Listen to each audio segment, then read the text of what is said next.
Raider Nation, what's going on? You're watching the Raiders Report here. Mitchell Renz from Chat Sports, and I am here to deliver some bad news. Brandon Parker is done for the season. Let's not get this twisted. I have ripped on Parker in the past, but if you're a type of person that is happy that anybody's season is over, I think that you're just a weirdo, point blank and simple. Now, in terms of Parker, there were some people out there that had him as the starting right tackle for the Silver and Black. There were a lot of reports that it was Brandon Parker's job to lose as the starter. The issue was he was just downright terrible against the Jacksonville Jaguars in the NFL Hall of Fame game. So the fact that Brandon Parker, who played in 14 games last season, allowed 8 sacks, he's no longer in the picture. And I always thought that Leatherwood was a better player overall than Parker. I was never a fan of Brandon, though there were some people out there that were not afraid to tell me otherwise. Before this injury happened, you could make the argument that Parker would have been the starting right tackle. With that, it's going to be Alex Leatherwood right now. And a little bit later on here in today's show, I will show you some potential replacements that the Raiders could sign in free agency, or a player that the Raiders could potentially go out and make a trade for. So let me know, because the Raiders Report here is all about the interaction. What is your one-word reaction to the Brandon Parker news? My one word, active. And I want the Raiders to get active. I want the Raiders to wake up here, because nobody, I don't really think, ever thought that Parker was going to be a reliable starting option. But, which I have said before, he would have been a good rotational backup swing tackle. He is a little bit below average as a left, probably a little bit below average as a right tackle. But his ability to at least be a backup player, if you were to get into a pinch, you got to sometimes just ride with it. Now, here at the Raiders Report, I'm always trying to keep you guys up to date. News, rumors. I released a video earlier today about the rumors around trading for Kareem Hunt that came out from a Twitter account called NFL Rooms with over 100,000. We broke that down, but this is the time of the season to make sure those notifications are turned on, to make sure you're subscribed, because I have straight up been told the Raiders are going to bring in some veteran players, whether that be on the offensive side or on the defensive side. I think it's going to be both. Not saying it's going to be right away, but the Raiders are about to get active. They have over $24 million in salary cap space, so you heard it here first. Turn on those notifications. Now, in terms of some potential replacements, you might not see the Silver and Black go out right away and make a move, but I do think that you should at least pick up the phone and call. I have been pounding on the table for freaking weeks, months at this point, that Daryl Williams should be the number one player that the Raiders sign. Not because Brandon Parker, it's because Daryl Williams is the best interior and probably offensive tackle prospect out there. Now, sure, you got Bobby Massie, you got Brandon Shell as well, but Daryl Williams is the answer to your problems on the offensive line. I do not think Alex Leatherwood is good enough to be a tackle. I do see him being good enough, though, to play offensive guard in the NFL. And if you were to go out and get Daryl Williams, who in 2020 played in 1,050 snaps, this is according to the PFF, had an overall grade of 79.4, run blocking grade of 76.9, pass blocking grade of an 80.0. That's him playing right tackle. Then the Buffalo Bills try to get cute, and I'm a big believer, if it's not broken, don't fix it. Well, they tried to move him to right guard. Did it help maybe the overall offensive line? Sure, you can make the argument for that.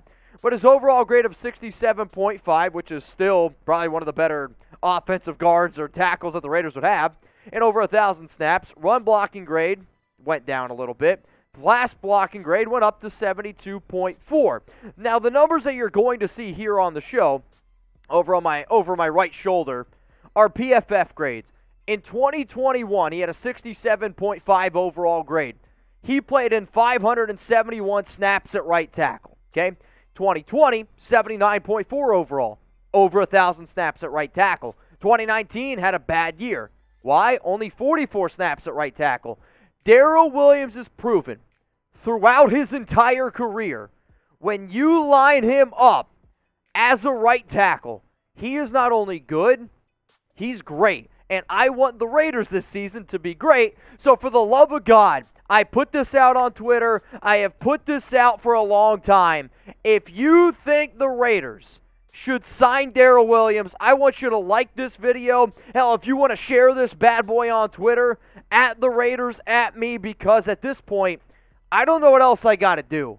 I see a problem. And when I see that there's a problem with the team, the easiest way to fix it is by going out and signing Williams. You spent a lot of money this offseason in Derek Carr. You spent a lot of money this offseason on Devontae Adams. You spent a lot of money this offseason on Hunter Renfrow. You're probably going to spend a lot of money on Darren Waller.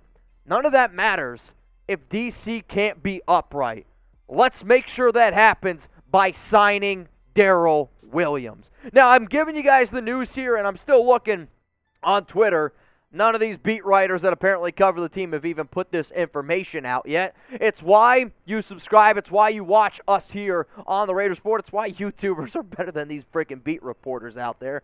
But with the news coming to Parker, I know there's going to be a lot of people out there that are going to rip on him or applaud it. And again, if you do that, you're a weirdo to me. You should never root for a player to get injured. And the reason why people are going to do that is because of how bad Parker was against the Jags in the NFL Hall of Fame game. I released a video, my winners and losers. I released an Overreaction Friday video, and yes, I ripped apart Parker. Because in 16 snaps, he allowed 2 sacks, gave up a hit, and 3 pressures. So 6 out of the 16, there was something wrong. I don't know if the injury was sustained during this game. I don't know if it was sustained in a practice. I will say the move for Parker to IR technically hasn't happened yet.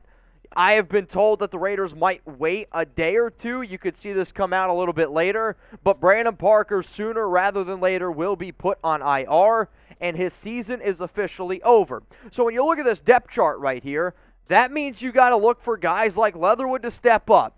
You need somebody like Thayer Munford who is getting extra snaps. He needs to be a little bit more ready now. And then, hell, maybe even Bam. What about Tyrone Wheatley? Jermaine Illuminor is going to play a bigger role. I could see now Dillard Parham, he's going to have to play a bigger role. And it really would not surprise me if you start seeing Dylan Parham get some extra reps at right tackle, because back in Memphis in 2020, that's where he played. If the idea is to have Lester Cotton as your starting right guard, which is what the Raiders trotted out there in the NFL Hall of Fame game, all I'm saying is you need to make sure that you got the right depth, and the fact that you've already lost 3 potential players that made that 53, and Micah Kiser, Kyler Fackrell, and now Brandon Parker, the Raiders need some extra depth. So let's just hypothetically say those free agents out there weren't worth it. Well, you do have some trade candidates on top of that, and if you were to ask me, okay, what are the top 4 players that the Raiders could potentially trade for to fill in as a right tackle spot, I would say Chicago Bears Teven Jenkins. He was drafted, I want to say 39 overall last season. This was a first-round talent to me. I had Jenkins as a higher overall tackle prospect, though he does have some short arms. He's once out of Chicago. Keep a name right here. Teven Jenkins, keep that name in mind. Mekhi Becton, big old body. He did leave practice early today for the Jets. He's got this knee issue, but I saw what Carmen Brasillo did for Trent Brown. I think we can make it work with Mekhi Becton. Andre Dillard was a first-round pick in 2019. He's been sitting behind some Eagles offensive linemen. He does play left tackle, but if you wanted to make him a right tackle, I think it could be an option. And then Jawaan Taylor. Jawaan Taylor is another sneaky name to keep in mind. I do think, though, the most likely option, though none of these are very likely, is Teven Jenkins. If you're a diehard Raider fan and you want even more content from me, the Raiders Report, if you want to listen to us like a podcast, scan that QR code right there. Join us, RaidersReport.locals.com. I put out this video a little while ago, which was history suggests that Jacobs won't lead the Raiders in rushing, and I've seen now a lot of people started to talk about what I was talking about all the way back on June 29th. We put out at least 2 exclusive videos a week. We put out polls, community. It's a really cool community over there with nearly 2,000 people. To join the community, it's 100% free. To watch the live shows, 100% free. But if you do want that exclusive content, well then sure, $10 a month, $100 a year, but you get at least 2 months for free. So Brandon Parker, done for the season. It does suck a little bit. I'm hoping that the Raiders do have a plan, and I'm hoping that plan is Daryl Williams. If anything happens, if it's big enough news, remember, we will go live. I will be live tomorrow at 6 p.m. Eastern Time, 3 p.m. Pacific. Also, I'm about to go live on our Chat Sports YouTube channel for NFL Daily. So if you're watching this now, go to youtube.com/chatsportstv. Join the party. I would love to see you guys over there. Brandon Parker, done for the season. Best of luck to him in the future. He was on a one-year deal. I do not see him coming back to the silver and black.